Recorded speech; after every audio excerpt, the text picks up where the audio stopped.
Tulog si Patutoy ko ah. Ito muna si Patutoy. Ayan, lagi kasi kinukuha yun doon sa kabila eh.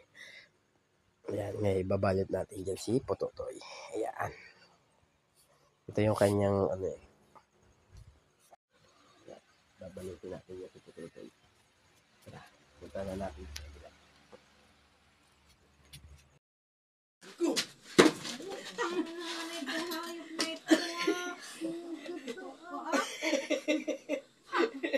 Kala ko matatalaw na siya. Sabi ko gab-ina. Ano kung hayop ka? Sabi ko na dapat kayo biyabot ko kaya tilala eh. Si Palok pala ito. Ikaw hindi mo nabitawan eh, sigurado. Binitawan mo agad. Tingin mo na kayo sa camera, okay? Si Big Boy.